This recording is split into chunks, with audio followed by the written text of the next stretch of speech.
What is up in Soccer We Trusters? We have a great show for you as always because it's Thursday, April 27th, and we figured why not have a great show on April 27th on a Thursday. So hit like and subscribe, and let's get after it. Yes! What is up, everybody, and welcome to Matt Crocker's new favorite podcast, your old favorite podcast, and Soccer We Trust. I'm Jimmy Cream Cheese, Trash Can Conrad, also known as Jim, alongside only Hollywood Harry, Mr. Heath Pearce, because Charlie Davies, and this isn't a joke, everybody, so anytime that he is on the podcast following this one, he apparently stayed an extra day in Manchester, or over in London, or excuse me, in England, because he got invited to have a sleepover. I'm not shitting you, a sleepover at Thierry Henry's house. That is no joke. So fair play. I would stay an extra day to go hang out with Thierry Henry as well. But sleeping over at his house, that is like that's like when you're I don't know, 5th or 6th grade. We got to rank it though, because I've been on Thierry's planes before. I've been on Thierry's Airbus before, where it had a bedroom, it had a shower, it had 2 living rooms. Like at a certain point, I've been to Thierry's house. I just feel like maybe I've been.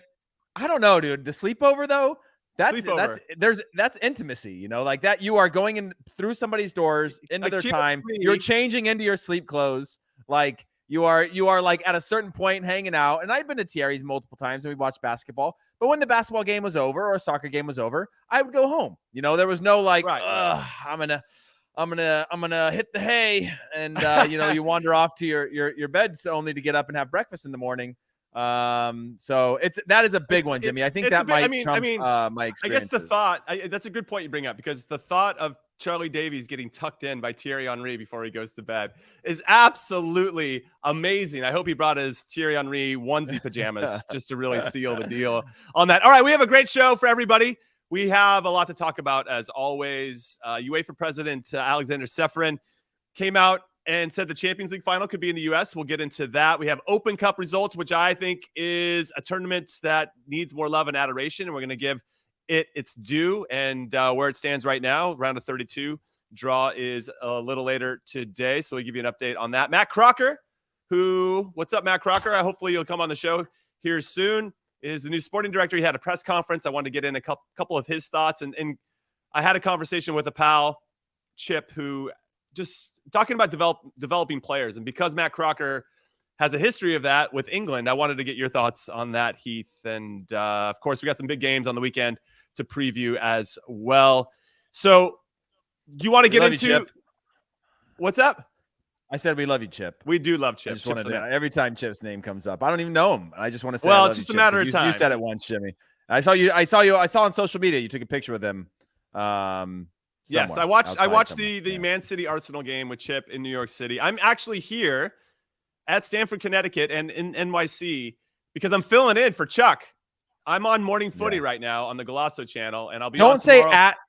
Let's not say at Stamford, Connecticut, because you're making it sound like you're at Stamford, like you're at a desk, like you're in Stamford, Connecticut. I'm in Stamford, Connecticut. Sorry, I added it like for a while. You're like I'm at Stamford, Connecticut, not Bridge. Yeah, sorry to interrupt. You're filling in for Stanford, Charlie. Connecticut. I'm not at the Bridge. Okay. But I am Chuck's stunt double. If you can see here on the YouTubes, I have that written underneath me because it's been a lot of fun. I've really enjoyed it, and I've got one more show tomorrow. So if you want to tune into the Golasso channel, it is free. Make sure you make that happen. 7 to 9 a.m. You'll see this guy filling in for Chuck. And shout out to everybody. Jimmy. They're working so hard. The studio is amazing. Yeah. Quick question, because you know we've seen it so far, and Charlie's mentioned to us just the hours involved. Coming from the West Coast, you're losing quite a bit of time. Has it been a little bit of? Is it a rough go in the morning? I mean, no, I'm not gonna lie, Jimmy. This is the freshest you've ever looked. So I don't know how, but I'm assuming it's pretty tough to get up that early in the morning, considering that's essentially your wake up call would be when you'd go to bed on the West Coast. Yes, right? My call time to show up in the studio is 5:15 a.m. here, which is 2:15 at home. So I'm a little weary when I walk in for the pre-production meeting. That said, I'm coming off a nap, so I know why I look fresh and why I'm glowing and why I have a little. Okay, there we go. Step. Yeah, I had to come back after the show and just lay down. And so, I'm feeling good. But thanks for noticing. I appreciate that. Maybe it's the lighting as well here in this room. I don't know.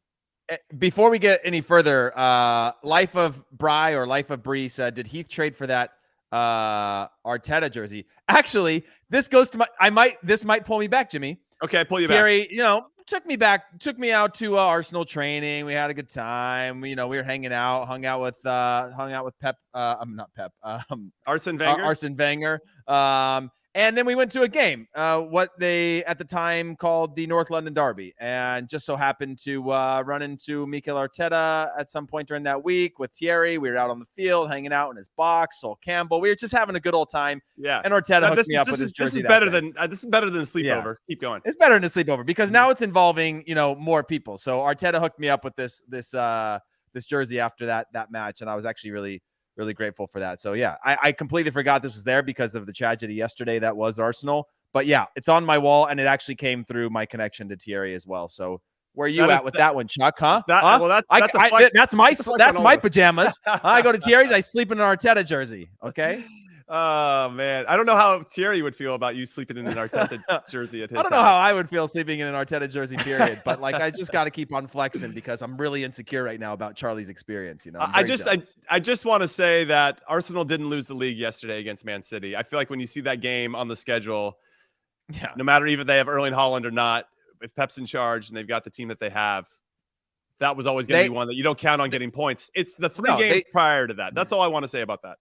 I was on House of Champions yesterday, and it is worth saying, and Nigel Rio-Coker said this, Arsenal are the second best team in the Premier League, right? And even though they were in first place, no one's better than Man City. That's the reality. And they had enough points throughout the year to basically lose twice to Man City, which they, between February and now, should have happened, and they should have still been able to run away with it. It was the last 3 draws in a row that cost them 6 points, that cost them all these things, and that's where they lost it. Yeah, they were bound to lose that game against a team who is in the best form I've seen them in a really long time, and at home with one of the best home forms I've seen ever.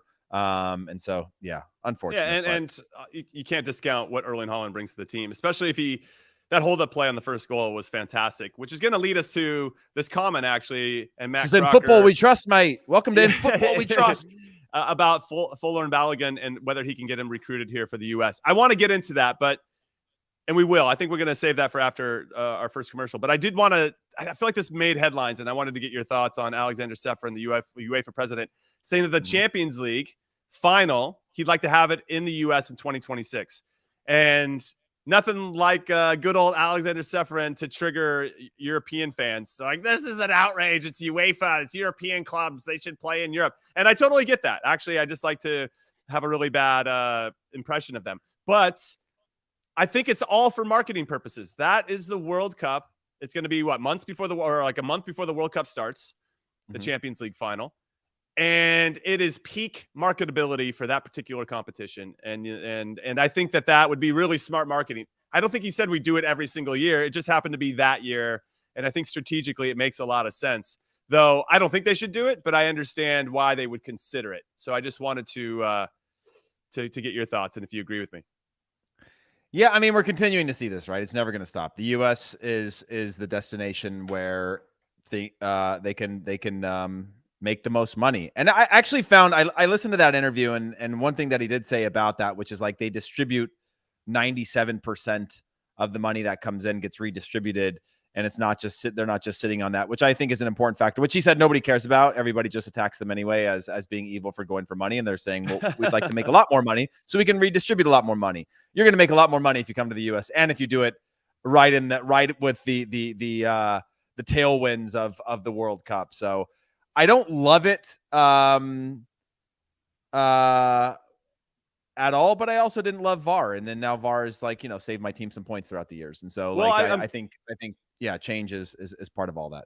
I'm glad that you brought up VAR because that is the next topic that he had discussed in this interview with Men in Blazers. And I do want to say, why in the hell did a UEFA president decide to sit down with Men in Blazers? With all due respect, that's just not what I go to them for. I'm not looking to them for the hardcore, journalism that so fair play to the people behind the scenes that I'm sure we're working hard to make that happen. But there was a VAR and handball rule answer that he had about how he just thinks it's confusing. He doesn't know what's happening. He's frustrated by the lack of consistency in the rules. I'm paraphrasing here, but that's ultimately the gist. And I agree with him. And I think that's something that frustrated me as a player. And so I wanted to maybe get your thoughts on the handball rule in general. And I would say this for everybody listening, and give us a follow on Twitter at ISWTpod if you want to chime in on this particular issue. If you want to chime in on anything else, please do that and drop us a follow. We'd love that. But when I was playing, that's what killed me the most. And where I'd start to run my mouth a little bit more to a referee, whether I was captain or not. Like, you call a game tight. Okay, if you're going to call a game tight, I think us as players, no problem. But you have to call that game the same way the rest of the way. You can't all of a sudden, 20 minutes later, start to get a little loose on what you're calling, Or, oh, look at Clint Dempsey, well, we don't want to give him a card, because then he'll get thrown out because he throws a lot of elbows during the game or whatever. You can't make special. And that's where I would get pissed as a player. Like, dude, you're changing the rules in the middle, and you set the tone with some different things. And VAR and I guess when I think about handball rules in particular, they're just being called so radically different, sometimes in the same league, and that kind of frustrates me as well. So I hope that they do change some of these rules and start to make VAR and the handball rule in particular a little bit more efficient. Yeah, I agree. It's actually, Jimmy, the thing that I would like to see about VAR the most, that's being a crutch now, that I feel bad for defenders on, is the old offside flag being left down. The amount of extra that's the worst, dude. The amount of extra sprints you got to do, and I've been seeing it a lot this year, especially in being at the vantage point that I've been in some of these MLS games, is like, you're talking about 5-6 yards offside, and now your defenders, and you and I know that jog with your hand up to a full-on bolt sprint is a finite resource in a game over a game, right? Now, if you do that, and I'm not saying it happens a lot, but if you do that 2-3 times a game, that's a lot of half-field sprints that you're using in that time. And I know some of them are close. You got to play it out. You got to play to the whistle. And we learn all the things at a very young age. But you're almost unrewarded for being good at holding your lines, or rewarded for holding your lines in the right way. That I just see a lot of them just like panicking and running, ultimately to see it, a flag go up, and then the coach, the coach on that sideline is like freaking out, being like, "Dude, it's so clear. Why are you doing this? Do you not? I know you're being instructed to keep it down, but for the sake of all of this, put your flag up. Like, you can tell it's offside." So what's interesting is there's a physical component too, what you're talking about, right? You have a finite resource and how many sprints you can do at a high speed. But I also think you're tiptoeing into the emotional side. For us as players, which now kind of ties into what I was saying before, if all of a sudden you're doing these extra sprints and like, just throw up your flag, whatever it may be, because those guys get frustrated with that, it just lends itself to having more emotion during the game, which I think becomes harder for a referee to control later on when that starts to accumulate. So I think that raising the flag, and I remember being in the Gold Cup in 2005 with the US, and that rule was in place.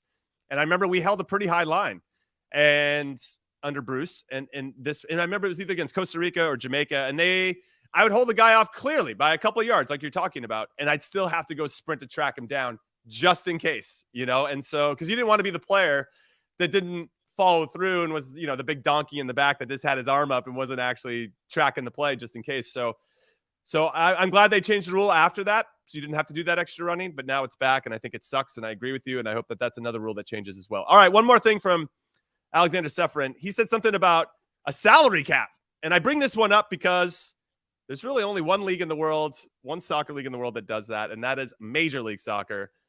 And you have to think that the owners around the world are like, hey, I kind of like that idea. And I know it's not isolated to us. I know all the American sports have it, but the salary cap is something that Seferin wants to potentially bring in. And apparently he's got, according to him, unanimous buy-in from, he said, I think billionaires of all, he like named them, the oil money, the state money. It's crazy. I'm like, what is this guy doing? But he started to define all these rich guys and how they'd all be interested in potentially putting a salary cap in place, which I think, and we saw Maheta Malongo, who is the rep for the PFA in England, come out and say the players are never going to agree to that. And I agree with him, because you have these owners that now want to have all these players playing multiple competitions. I mean, some of these guys at the top clubs are averaging a game every couple days.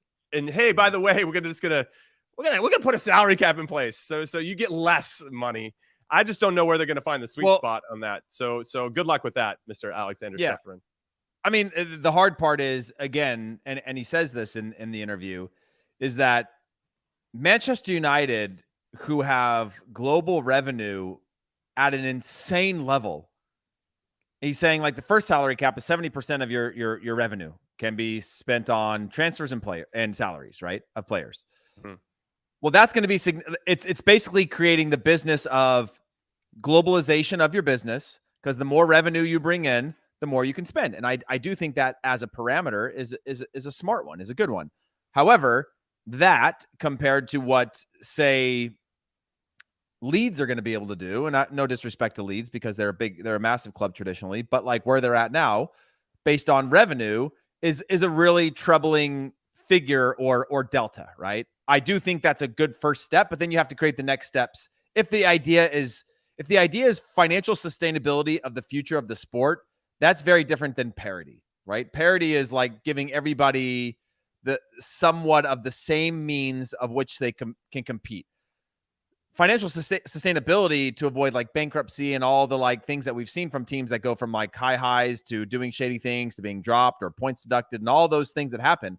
That's a different conversation, and I think a harder one to justify, because you're still sort of rewarding 100 years of growth in the way that they've had to, and sort of billionaire backing versus what we see now for clubs that have already been trying to be sustainable because they can't handle the swings. Yeah, so Kai makes a good point in the comments, who says Man City's not going to join in on having the same amount of spend as a Bournemouth. You know, it's just not going to happen. And I agree with him. Here's the MLS tie-in. This is what I think we want for the league. We want the handcuffs to come off, because there are some clubs that do have those types of ambitions. Now, a lot of owners can come in and say, oh, yeah, we'll want to spend. But then when they have that opportunity, they don't always take it. So you're talking about MLS? Yeah, I'm talking about MLS now. Yeah. So maybe there are some mechanisms that MLS have shown, the designated player rule, where that can also be put in place and all that. But for these European clubs, but I agree with you that there is a distinction between financial sustainability and parity. Yeah. But I think that's where MLS is kind of evolved into. They've grown the foundation, and now I think they got to figure out a way to kind of loosen the purse strings so that there can be that. Now, that might lend itself, Heath, as we've seen, to some clubs that are really kind of taking this opportunity. And I know we're going to get into the CONCACAF Champions League a little later, but LAFC and Philadelphia Union are two good examples, I think, of clubs that have ambition, but are building it in different ways. Philadelphia Union clearly going through the youth route and selling those players on and still making good signings, of course. Mm-hmm. And LAFC maybe splashing a little bit more to get some big names in there. And then and that's how they're kind of supplying it. I think their youth academy is going to be very good moving forward. And Todd Saldana runs that. So shout out to Todd. But yeah, it's interesting. And I wonder if those two clubs in particular had the handcuffs come off, what they would look like. And is that a league that we want in MLS, just hypothetically speaking, where it's just the same 3 or 4 teams that are kind of running point and winning the league every year? And I don't know if everybody would say that, oh yes, that's what we want. So I'm kind of curious I don't know if your thoughts on that. No, I agree. I think in a way they probably feel like the handcuffs are already off, right? Philosophically, the Philadelphia Union are going to go find that diamond in the rough 1 million transfer fee player that fits within their system. And they're going to go and develop a number of those players to fit within their system, sell and create sustainability. I think if you were to ask the Union ownership group, and maybe it'd be different throughout the ownership group or the coaching staff, they would want, if I'm the league, I would say we open this up because we need to build national products, right? Mm-hmm. I need a reason to love or hate LAFC. I don't like Manchester City, but I'll watch them play every single week because it's entertaining, right? Sure. They spent the money, they invested on it. Maybe I don't like the fact that it's you have ties to sovereign funds and you have the spending that they have and all those types of things. But I love them, and I'm an Arsenal fan. I mean, but entertainment wise, I'll watch them because that's a product I want to watch, right? But I'm not going to buy a jersey. I'm not going to support them in other ways, but I'll pay for a subscription so I can watch that. And so I do think you need to build a national product in the same way that baseball has with you've obviously had these, the Yankees, Red Sox. You have all these reasons to love or hate somebody, at least historically growing up, right? You learn about these stories. I think the next phase is to build that national product so that you can have some heroes and some enemies and the infamy that comes with all of that, the overperforming, the underperforming, the dominance, the failures that would come with overspending.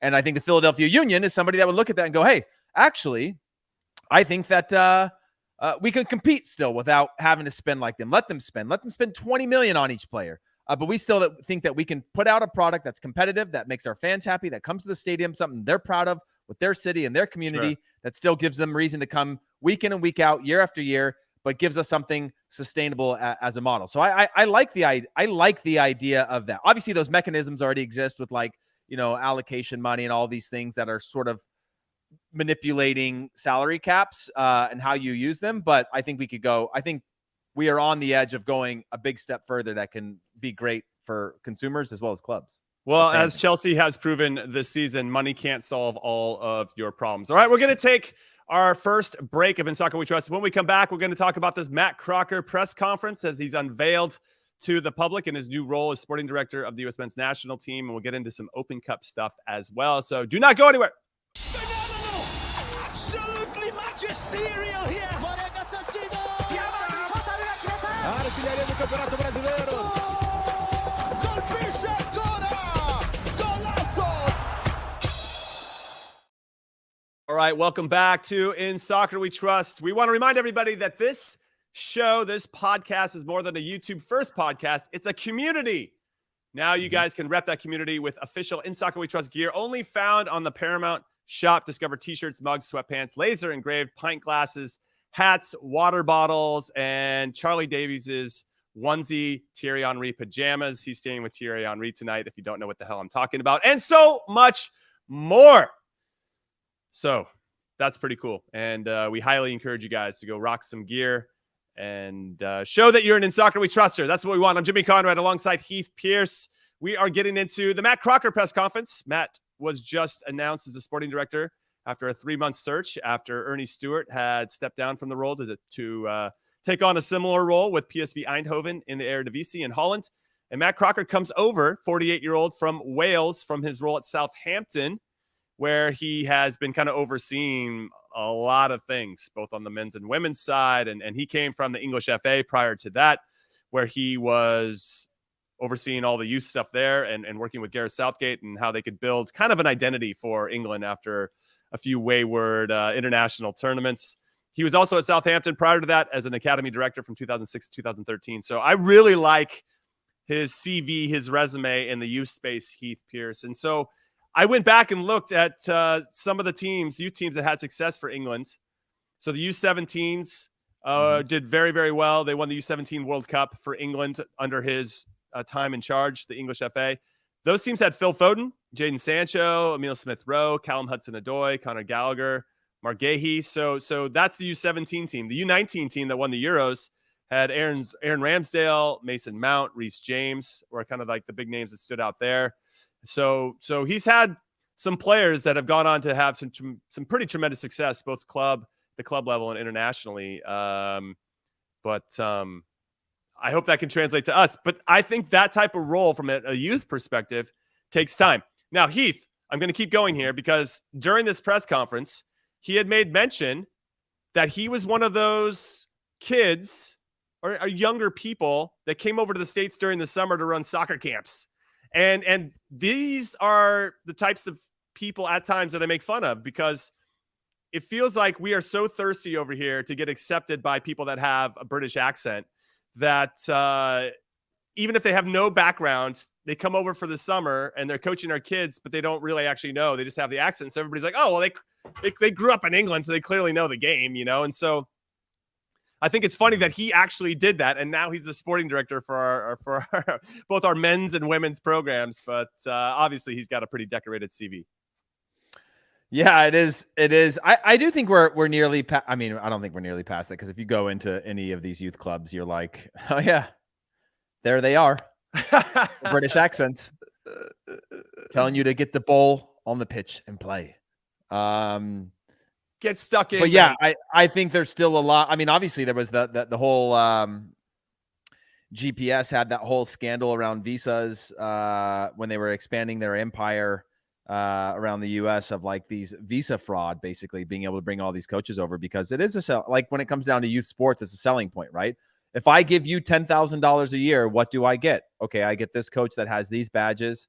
I get 2 trainings a week. I get a skills session. I get to do this gym thing. I get these free plays on the weekends. And then, and then I get these tournaments. And then you're talking to the other club who's telling you, something similar but different. And so it is part of the marketing pitch and play or employ that you're going after these coaches. I also think that we need more educated coaches in the US, right? I think the accessibility to that is still, the barrier to entry is high. And I think the accessibility is still really difficult. There's obviously a lot of grassroots licensing available with US Soccer now online to be able to learn just simple basics to get you off the ground. But I culturally, I think we need to continue to develop that. And that might be the biggest jump that we need in order to win a World Cup someday, right? Is the coaching. Like, are we getting enough quality coaching at a young enough level that are doing it for the right reasons, that aren't doing it so that Jimmy can live vicariously through all of us, to win another championship with his JV team and screaming at everybody and telling them listen, they're not going to make it? Or are we nurturing and no. We didn't win. Dude, listen, have I gotten into this? Because it's still like, okay, so we played 32 halves, okay, of soccer through our 16 league games. We lost 4 of those halves. We lost 4 out of 32 halves, and we got 4th. That just speaks to the quality of this particular JV. Anyway, I agree with you. I think that the coaching does suffer. I know that there's some clubs around the country that have multiple age groups or multiple teams in a certain age group, and I think that it's a shame that our B teams, or if a C team exists, there's no coach that has any type of ambition, that has any quality, that's going to ever accept a C team position, right? But we could argue, and this kind of trickles down to having our best coaches coach our youngest players. There's no glory in that, right? That is just pure love for the game and trying to help these kids get better.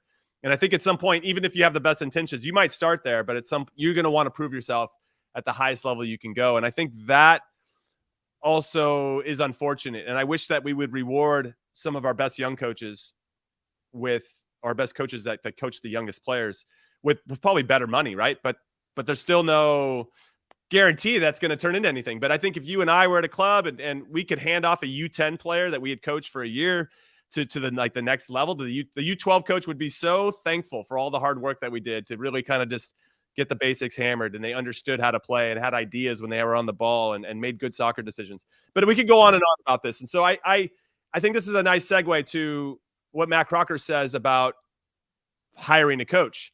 And so he has said that right now he's not focused on any individuals.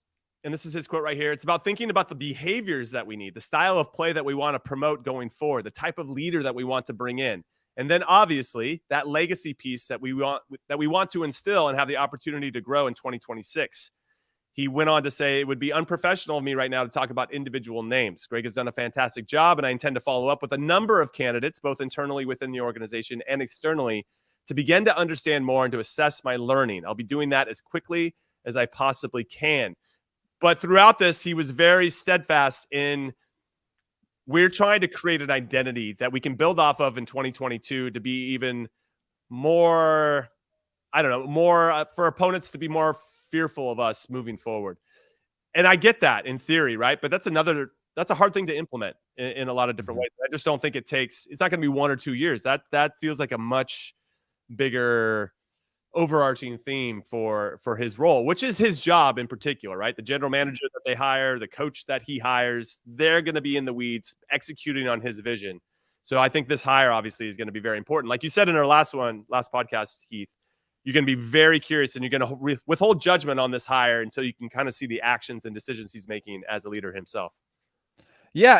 And again, what I like about this is that this is a guy who has a vast experiences, right? And he's not coming in going, I'm assuming in the interview process, he's probably had to share some thoughts and ideas of okay, walk us through the next steps of where we're at now, right? And he can come in and be like, this is how we do it, and this is the next thing. But I like his approach to saying, I've got a plan, but I've still got to assess to be able to implement the right plan or the correct plan. And I just like that, again, that perspective of saying I'm going to do it as fast as I can, but I'm not coming in here with the blueprint to say, this is how we're going to fix it. And he's saying, I need to build the team to be able to do this right. But this is a process, a linear process that we've got to get through. And I just like that mentality to say, look, I need to understand this better, as opposed to being like, oh, I know, I came from this. Of course I know football. How different could it be? Of course I know how to build a staff and whatever. How difficult can it be? I think he's coming in with a different approach, which I really like for now. Having said that, if he doesn't do something soon, we're going to stand outside of the offices, Jimmy. Well, apparently though, that would be great. That's a good visual for us, and great for social media, Heath. Me and we're going to send the guy with the sign. The guy with the sign. We have him stand outside for a week. Yeah, we don't say anything. We just have this sign that's going to speak for us. Apparently, he's not going to take the full-time job, or he's not going to be in the full-time position as sporting director until August 1st. Though Southampton apparently has given him permission to help the coaching search now. And I wonder the list of candidates. I felt like this was pretty quiet, the hiring process with regard to getting Matt Crocker in particular. And I wonder how public this pursuit of certain candidates is going to be. I assume they're going to want to keep it very close to the vest. I think that is wise for a lot of different reasons. But I hope that they're doing their due diligence, because where I think Matt Crocker could have a blind spot, and he addressed it or didn't address it when he was asked this question. And again, I'm going to paraphrase this whole situation, but just to give everybody the gist, we have a very strong and vibrant Latino community in this country that loves the game, that loves both. Well, I can't say if they love the U.S. men's national team, but some do. And they also love the Mexican national team and some other Central American countries and just CONCACAF at large. And I love that about our country. I love that we're a melting pot. There's so many different ideas and passions and enthusiasms for the game. And I think that is an area that needs to be addressed. That's more than just how do we sell the game. It's not a marketing approach. It's actually a real plan, I would say, to bring these people in. And I know, and this community in, I know that you are part of Alianza and you have some involvement in that space. So I would love to get your insight on how you think Matt Crocker could reach out and start to build a real bridge to, I think, the Latino community that maybe doesn't feel like there's enough representation in our full national team. I think our youth national teams, there are quite a few Latino players that are fantastic, and you want to see them graduate and go on to do things. But for whatever reason, I don't feel like we see enough of that representation in our full national team. Well, the reality is you've got, I think there's over 100 players right now being monitored by the Mexican national team that are in the U.S. youth players, maybe even more than that across all the youth teams, maybe 1,000. I don't know. I don't remember the exact figure, but it's an extremely large number that FMF are monitoring, right? To say, like, how do we connect with them? How do we, whatever. You're also in this intergenerational space where, especially on the Alianza side, we have a lot of the players that prefer English. They speak English. Maybe they speak Spanish at home, but they prefer English, right? That's their native language, their first language, the language that they prefer. And then you have the parents in Spanish. And so there is not just like one-stop shop for speaking to the Hispanic community. And when we talk about Hispanic and Latino and how that doesn't just mean the Mexican American, that means the Argentinian in Miami. It means, the Latino Caribbean in the Northeast or wherever they are. It's a lot of work. One, from the player development side and connecting with those communities, but also from the fandom side, right? And it's not as easy as a battle between recruiting players. I don't think that's what it is. I think it is about how you speak to them. If you look at the marketing materials now of U.S. soccer, even going into the World Cup, right? Only forward, solo pa'lante, like that was purposeful, right? It was intentional to say we are a multilingual, multicultural nation, and we need to start speaking in a way and connecting in a way with communities that are different than perhaps we did in the past. And I think there's a lot of steps to that, but tactically, I'll leave that to him of how they're going to solve or how they're going to go about that, because I think that's not just on field, that's off field as well, and how what your always on strategy is in connecting with communities. Yeah, and I think communication is going to be key, and also opportunity. And I hope that in some ways that gets part of the interview process. If we're looking at a coach, that it shouldn't just be someone with a British accent to kind of fall into that. I know that we're all talking about bigger names with Jose Mourinho and the big dance or hope that maybe Pep Guardiola might be interested. If he wins the treble this year with Man City, what else does he have left to prove with those guys? Maybe it's time for him to take on a national team. So you have all these names that are being bandied about, but you hope that it's a nice full process, and it seems like that's going to be the case, but I guess we won't know until we know. But exciting times. Now, there's another thing that I don't think necessarily falls under the purview of Matt Crocker, but given his experience and where he's coming from, the cup competitions are big, and rightfully so over in England. And I don't think that the Open Cup, and we've talked about this before, but I want to hammer it again. This is the tournament, the US Open Cup, which is the oldest competition in this country. So we have history. It's been around for over 100 years. It's a concept that's should be, frankly, easy for the casual fan to understand because it's just March Madness, right? And everybody understands March Madness. You got the small clubs going against the big dogs. There's so many great narratives here. And yet it's hard to find sometimes on TV. It's hard to know what the storylines are. It's not getting the coverage that it deserves. And that bums me out because I think it's such an incredible gateway drug that what's the quote? Rising tides lift all boats. I know that they're MLS because it's not a competition that they necessarily run, that they're a part of. I could see them being a little reluctant to maybe give up more control or more slice of the pie or any kind of broadcast stuff behind the scenes or extra money to a different competition. But I think that I think MLS would benefit from more love for the Open Cup. And so it feels a little bit short-sighted that it isn't seen. And we've only had so far in the Open Cup 2 upsets. We had Atlanta United lose last night to Memphis 9-0-1. And San Jose Earthquakes lost to Monterey Bay. The fun fact about that, Monterey Bay is coached by Frank Yallop, a former Quakes coach, and former Quakes player Ramiro Corrales. So that was pretty cool. And that was their first big win in their club's history. I mean, they've obviously had some success in the USL Championship. This is their second year ever, but to beat the Quakes is a pretty big deal. But I wanted to get your thoughts on just the Open Cup overall and where you think we could build this in a more meaningful way. Ultimately, I think they need to have kind of like a college game day kind of atmosphere where you're going to these maybe smaller markets, you're giving that type of love, that type of coverage, you're building the excitement so that people really understand how big of a deal this competition is. Yeah, I think, again, U.S. Soccer was looking for a production partner, somebody to cover production costs to get this off the ground. Obviously, we saw last year on ESPN, they did a whip around show of trying to give you as much as possible as in the later I want that to continue. I'm trying to figure out how to do that in the earlier rounds, right? Because this is the rounds that I'm most excited because I see like my local teams around before play against my other local teams that are very regional, semi-pro, part-time playing against or part-time playing against a semi-pro team, then a semi-pro team playing against a pro team, exactly, a pro team playing against a higher level pro team.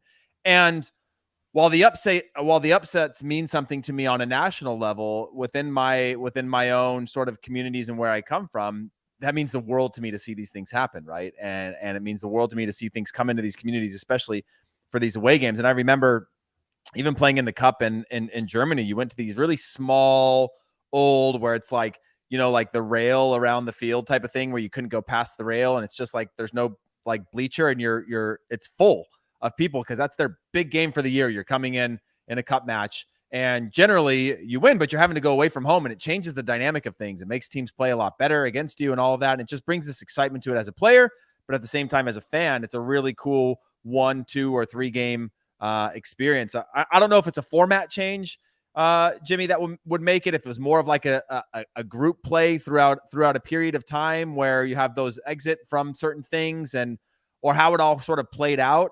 But I would love to see just more interaction at the local, state and regional level to create the future of those fan bases. And again, that requires buy-in from everybody, but I like the idea of that.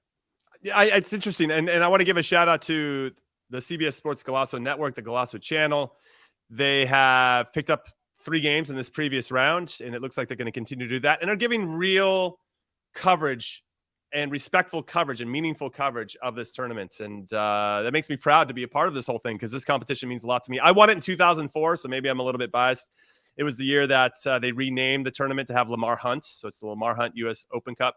And we won it, and Lamar Hunt owned us, and he came down and gave me a big fat hug, and I thought that was a really cool moment in my career to have reached that point, to be in that position where I could win a competition, and it mattered to me. And when I say, and I talk about the trophies that I've won in my career, the Open Cup's right there. It's a trophy. We dedicated and we sacrificed, and it was something that mattered. And I think it's also a competition, and we see a lot of teams, we'll just use England right now in the FA Cup, where they use that competition as a springboard for other things. And sometimes you need to go into those cup competitions to find your confidence. I'll use Sporting Kansas City as an example, who are terrible this year and have been in MLS.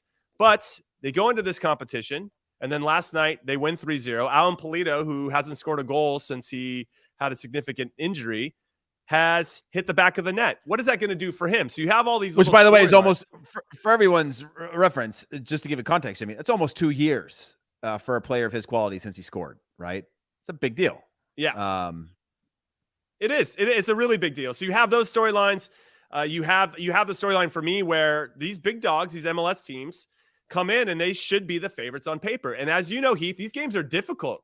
These players are up for it. This is one of their biggest games of the season when they're taking you on. And a lot of teams, MLS teams, at least historically, I think, until like maybe the semifinals, are kind of casual about how they approach it. They have a built-in excuse. I liken it to when European teams come over here in the summer and play friendlies against MLS teams. It's like, oh, well, it's the summer. It's preseason. If we lose, we lose, whatever. And MLS teams are like, well, we're playing our younger players and we don't want anybody to get hurt, But I want it to matter more than that. And I see Jack making fun of me that I won it in 1904. Competition wasn't around. It wasn't around in 1904, Jack. So suck it on that. All right, we're going to take our second and last break of In Soccer We Trust. When we come back, we'll talk about some big matchups around the world. And any questions you want to ask us in the comments, hit us up right after this. Italy's best clubs and brightest stars bring show-stopping skills and unbelievable thrills in the fight to the finish for the Scudetto. Stream every Serie A match live on Paramount+. All right, welcome back, everybody, to In Soccer We Trust. If you're like us, then you're a fan of the beautiful game everywhere, including the European game. So make sure to check out another great pod in the CBS Sports podcast family, the House of Champions, which Heath is apparently on pretty regularly now. I don't know if you're just filling in with our friends Ian, Paul Joy, Fabrizio Romano, Nigel Rio Coker, Michael LaHoo, James Benj, Jonathan Johnson. They're unpacking the biggest games and the storylines from the top 5 leagues and the greatest competition on earth, the Champions League and beyond. The House of Champions has you covered. So download and subscribe to the House of Champions podcast anywhere you find this one, suckers. All right, I'm Jimmy Conrad alongside Hollywood Heath Pearce. No Charlie Davies today because he is frolicking around England with Alexis Guerreros and Thierry Henry, apparently. Oh, my God, the cough. Maybe because I'm a little bit jealous there, Heath. Yeah. But I wanted to ask you this because I didn't put a button on that Open Cup competition. I wanted to know who you thought was going to win. I went with Sporting Kansas City because I want to see my former club have something to be happy about this season. It's not looking good domestically in the MLS. So what did you think? Who do you think is going to win it this year? Oh, man. By the way, don't we have some sort of video to run of you, Jimmy, with your prediction? No, we don't. No, we don't. But we did tweet it out of me going on Morning Footy and also on Box to Box. Well, when I saw the cut of it, it sounded like Jimmy hedging in the beginning, and then you were forced to make a decision in the end. It sounded like maybe this team, maybe that team. Is that where that's where things started? That's where things started. I'll raise my hand and say that I had gone with the teams in MLS that have the depth, that have the talent to win this competition, and are the ones that actually take it seriously, right? Sporting Kansas City and Peter Vermes, they make it a point like this competition matters. It's a trophy like any other trophy that we're competing for, and we need to approach it the same way. Chicago Fire have been doing it from year one. When they won it in 98, they won the double in their first ever year of existence. That had Jesse Marsh on it, Chris Armas, DeMarcus Beasley, Carlos Bucanega. Like they had a ton of guys. And so you can see that those clubs that those guys were a part of. I think the Red Bulls under Jesse Marsh, remember Mike Rella was on the show today talking about how Jesse Marsh wanted to win this competition. It was a point of emphasis for him. So Seattle Sounders obviously have a nice track record here. So I just kind of threw my name in the hat with a couple of these clubs that I know will take it serious. Now, the Seattle Sounders had to outlast the San Diego Loyal last night. Crazy game between MLS and USL championship team. Landon Donovan is the coach of the San Diego Loyal. It was 3-3 after 90 minutes, Heath, and it ended 5-4 after extra time. There was 3 goals in extra time. Freddie Montero got a penalty real late on to seal that deal. But shout out to San Diego Loyal, who were down 2-0 and found their way back into the game and almost stole that. But I did hedge, and then I'm trying to will it into existence because I want the fans of Sporting Kansas City to feel good again. It's been a long time since they won a trophy or had any type of success. Yeah, and that was their first win of the competitive win of the year and anything. So it's a big moment. Hopefully they can feed off that. I mean, in terms of, it's hard for me to not go with like your Open Cup giants, like Seattle Sounders, who claw their way out of that and can find some rhythm and momentum. Right. Obviously, it's an interesting year because of just how busy these calendars are and schedules. Teams are going to have to prioritize who they play when. Do you go league? How do you manage Leagues Cup if you're an MLS team, right? Open Cup, which I know is a big deal for a lot of clubs and what they want to be able to get out of it. So I'm gonna go with actually. I like that. No, I'm not gonna say Seattle. You can talk about Sac Republic. They got to the final last year to lose to Orlando City. You know. Yeah, and they beat Oakland Roots in their last match, but I'm thinking more of like a distressed team, Jimmy. So somebody that I think is going to look at this with how much they've got going on. They're going to look at this as like how do we show we made progress as a team, but also won something this year, like a Portland Timbers, who I think are it's going to be a long season for them. So I think they could be something worthwhile in this competition. I look at Miami also sneaking out, DeAndre Yedlin with an own goal, and then only should have gone out. They score one in whatever minute they end up winning. What about St. Louis? Obviously, they're lighting up MLS. I wonder how they're going to approach this. They smashed somebody yesterday too. Who was it? They beat Union Omaha 5-1. Yeah, 5-1. They could too, but I just feel like, again, it's do they have the depth to be able to continue to grind across all competitions? Maybe, maybe not. But I do, not to say teams devalue it, but you get into a point of a season where you've got to sort of hedge and say, you know what? This is the one. This is the motivator. This is either a season changer for us or something like that. Not to say you can't have a clean sweep, because I think, you've got plenty of big clubs in here that could win the league and win the Open Cup all in succession, and win Leagues Cup for that matter. So yeah, there's a lot to balance. I'm gonna say Portland. I'm gonna go with Portland. Okay. Rose City till Heath dies in this particular one. Okay, so we had a question. I want to come back to it, and I know that I promised a little chip talk as well in terms of player development that I think could be of interest to everybody listening, and that's why I'm bringing it up. But with regard to the first question, what do you think Matt Crocker has to do to try to recruit a Folarin Balogun? Now, obviously, Balogun turned down the opportunity to go in, didn't get called into the full team when thought maybe he should, given how well he'd been playing for Reims in Ligue 1, even though he has cooled off a little bit since all that happened. Gareth Southgate's been pretty mum about it. He got called into the U21s, Balogun, just to give everybody some context. He turned that down, and then all of a sudden he ended up in the same city as the U.S. In our games, in the Nations League games. And at that point, it felt like there was some momentum to get him in. It looks like Anthony Hudson and his coaching staff in U.S. Soccer have had conversations with him. I wonder if Balogun did that and went to Orlando just to see how England would respond to that move. I think it was less about, now in hindsight, it felt more strategic in that way, instead of him just saying, you know what, F those guys over in England. I'm going to go with the U.S. at this point. And so I wonder, I don't know if Matt Crocker is going to be the guy, but obviously he would be coming off as a proper hero if he could come in and get Balogun to join in. Now, if I'm Balogun, I want to see who the coach is first before I commit anything. So I wonder how long this kind of saga is going to last. But do you think that Matt Crocker is going to pass on that responsibility to somebody else? Or do you think that we're going to start seeing some Matt Crocker texts to Balogun here pretty soon? Yeah, I think we will. I mean, that's going to be part of it, is nurturing that group until you have a GM sort of set up to facilitate more always on conversations with the players and coach that can do that. But I think a lot of it's going to come down to that coach, right? If he's sitting back, he's looking at it. I mean, in all fairness, like Ivan Toney has been in fantastic form, continuing to this day in terms of his numbers within the England within the Premier League at 19 goals in 31 matches is pretty spectacular and tough to argue, right? If you're comparing apples to apples between he should the bet league on quality himself, and Ivan Toney.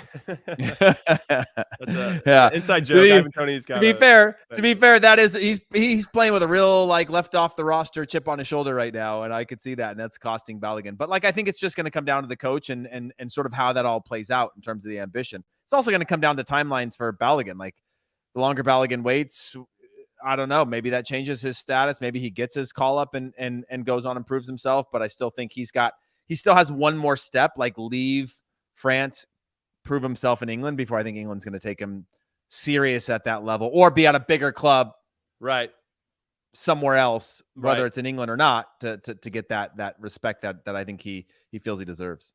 All right, let's go back and do some more Matt Crocker stuff. I feel like we're all over the place in this podcast, but that's part of our charm. And it gets even more all over the place when Charlie's here. So we're missing you right now, Chuck. When I think about this conversation that I had with our pal Chip, we were walking through New York City yesterday following the City Arsenal game. And it was about player development and this vertical integration and developing players and how Matt Crocker obviously has a lot of experience in this space. And we got into the part of the conversation about Germany not having a number 9 and why they struggled.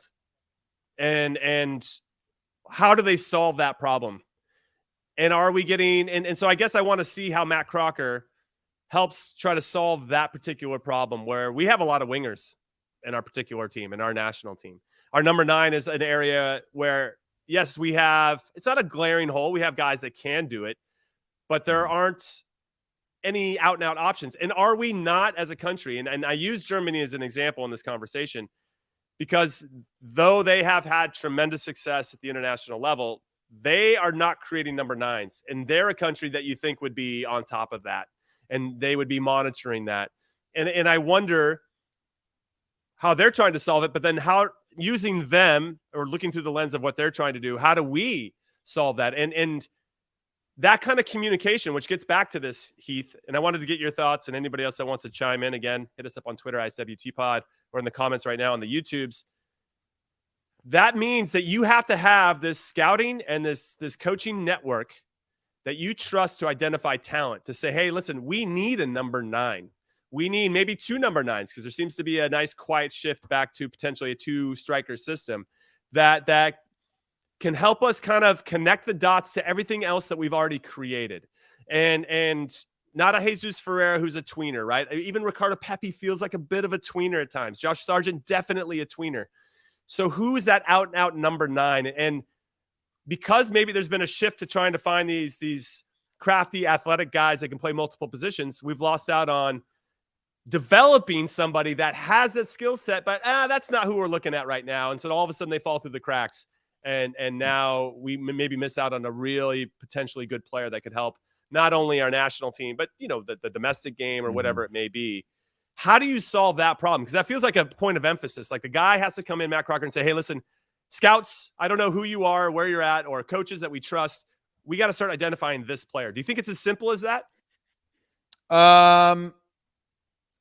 No, because I think that's also a physical profile, right? You're not going to have a 5'7" traditional number 9. It's just not going to happen. You'll get a Michael Owen, but Michael Owen needs to run off of somebody and play off of somebody, right? I think Ricardo Pepi is a number 9. I think Darren Yappy is a number 9, but it's also because of the profile that he's a number 9, right? He's got pace. He's got size and he's got physical stature that he can occupy the center backs. He has hold up play. He's got a great first touch and he's young. That's a pathway for a future number 9. But again, a traditional number 9 that plays in a single striker system is very different than a 2-striker system in terms of what that player's attributes have to be, right? A striker that can play in a 2-striker system, we had plenty of those in the past, right? If you go from Brian Ching to Connor Casey to Josie Altidore to these guys that have somebody working off of them all the time and occupying that space, and you build a little bit of that rhythm, and they bring certain things and another striker brings certain things. But a single striker system requires them to be a little bit more mobile, be able to run the channels, to have some hold up play. But because you're playing with a single striker, you're adding a player to your midfield, right? And when you're adding a player to your midfield, you're eliminating space for a single striker to play a little bit more traditionally, where it's a lot of balls into the feet, scrapping, hold up play coming up underneath. It's a different system of play. So I think the 2 striker versus 1 striker system changes the profile of personally of what a striker, what a number 9 needs to have in their toolbox to be effective. But we have a player like a Darren Yappy that is a true 9 that can be a single 9, can be a double 9 in terms of the player he's becoming. I think Ricardo Pepi could be a single 9 or a double 9. And then you have a little bit more of a 4-3-3 type of. I think we have second strikers. Yeah. I think we have plenty of second striker options. I think Ricardo Pepi is probably the closest we have. I think Darren Yappy's a great shout.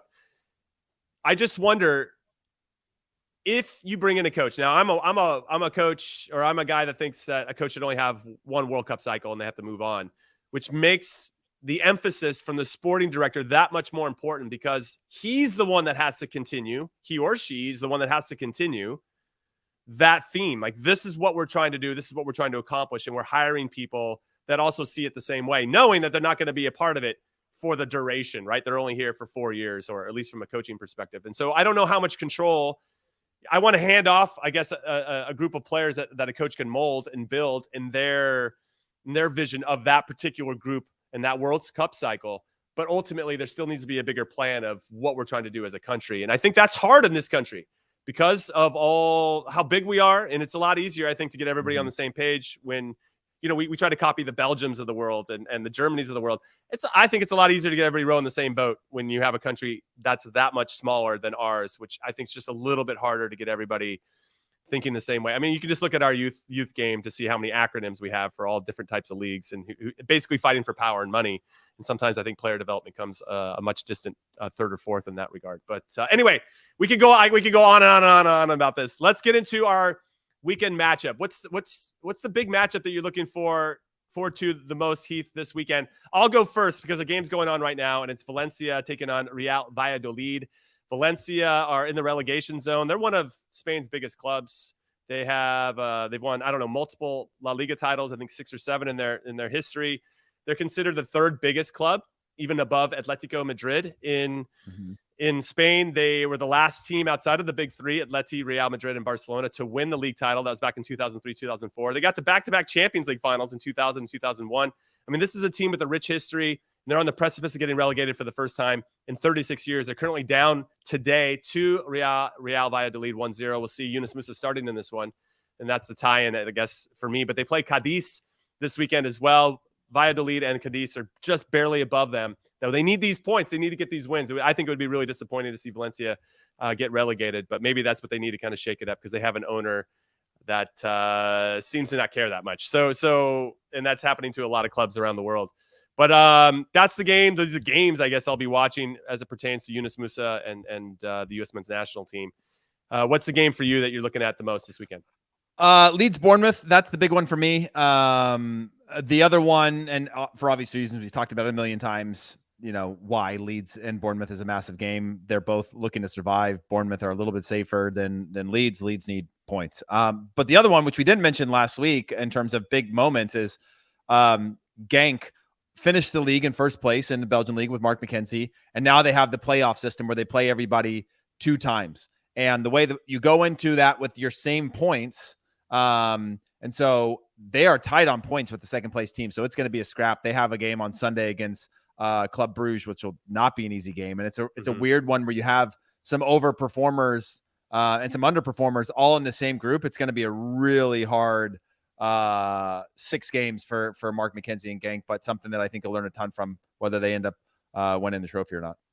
All right. Well, you heard from me and Heath, and maybe one day you'll hear from Charlie Davies. I don't know. We'll see if he shows up for Monday's show. So that is the end of Today's in Soccer. We trust, on behalf of producer Des, producer Alex, I guess Charlie Davies, Hollywood Heath Pearce, and myself, Cream Cheese, Conradinho Conrad. Thank you for your love and support of the show. Have a great weekend, and we cannot wait to see you next week. Later.